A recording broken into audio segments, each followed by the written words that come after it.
Fason Radyo. Merhaba değerli dinleyicilerimiz. Bugün 20 Mart 2026 Cuma.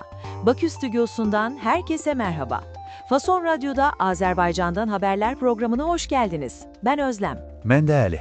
Bütün dinləyicilərimizi salamlayıram. Ali, bugünkü notlara bir göz gezdirdim de Azerbaycan'da hayat durmuş gibi bir hisse kapıldım. 11 günlük bir tatil başlamış. Sebebi ne ola ki? Bəli, ölkədə 11 günlük rəsmi tətil başlayıb. Daya.az saytının yazdığına görə bu il Novruz və Ramazan bayramları eyni dövrə təsadüf etdiyi üçün Nazirlər Kabineti belə bir qərar verib. Ayın 20-sindən 24-ünə qədər Novruz bayramıdır. Həftə sonları da birləşincə uzun bir bayram tətili oldu. Vay canına, ne güzel bir tesadüf olmuş. 2 bayram bir arada. Bizde de bazen böyle uzun tatiller oluyor. Bütün ülke yollara dökülüyor. Orada da durum aynı mı? Əlbəttə, insanlar bu tətili ailələri ilə, qohumları ilə keçirmək üçün rayonlara üst tuturlar. Şəhərlər biraz boşalır. Anladım.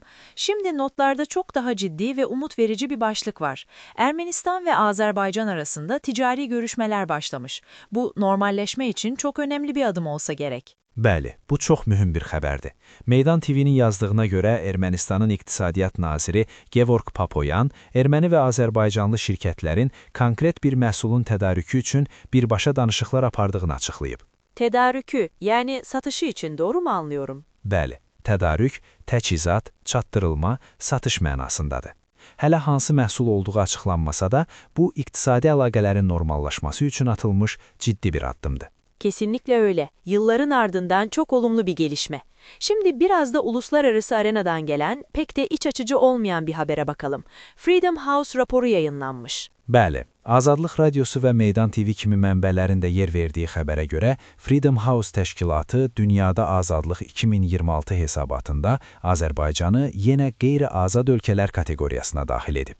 Hesabatda son 20 ildə ölkənin reytinginin çox aşağı düşdüyü, korrupsiyanın yayıldığı və siyasi müxalifətin təzyiq altında olduğu qeyd edilir.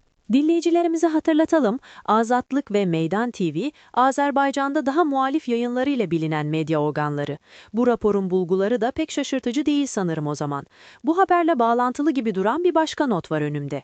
Üst düzey memurların maaşlarına dev bir zam yapılmış. Azadlıq.org saytının xəbərinə görə baş nazirin maaşı 17.000 manata, Mərkəzi Seçki Komissiyası sədrinin maaşı isə 12.000 manata yüksəldilib.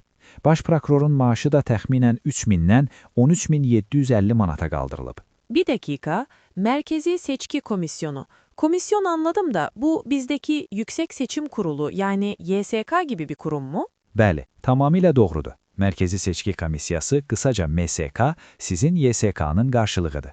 Anladım. Üst düzeyde maaşlar artarken bir başka haberde de tam tersi bir durum var. Normal devlet memurlarının prim ve ikramiyeleri kaldırılıyormuş. Bu ne yaman çelişki. Meydan TV-nin yazdığına görə Milli Məclisdə müzakirə olunan bir qanun dəyişikliyi ilə məmurlara xidmət illərinə və fəaliyyətlərinin nəticələrinə görə verilən əlavə ödəmələr və mükafatlar ləğv edilir. Rəsmilər bunu maaş sistemini standartlaşdırmaq kimi izah edir. Amma bəzi iqtisadçılar bunun büdcə çətinliklərindən qaynaqlandığını deyir.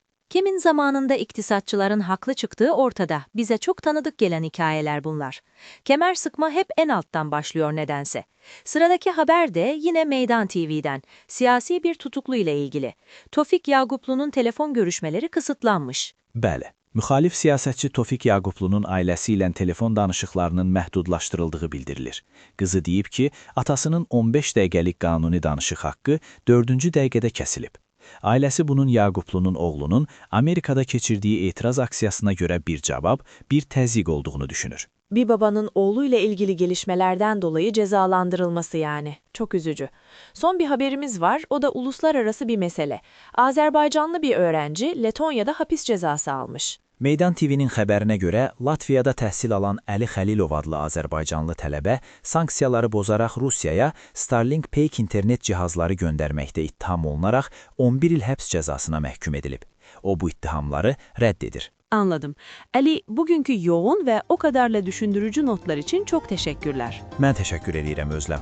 Fason Radyo'da Azerbaycan'dan haberlerin bugünlük sonuna geldik. Yarın yine aynı saatte buluşmak üzere. Hoşça kalın.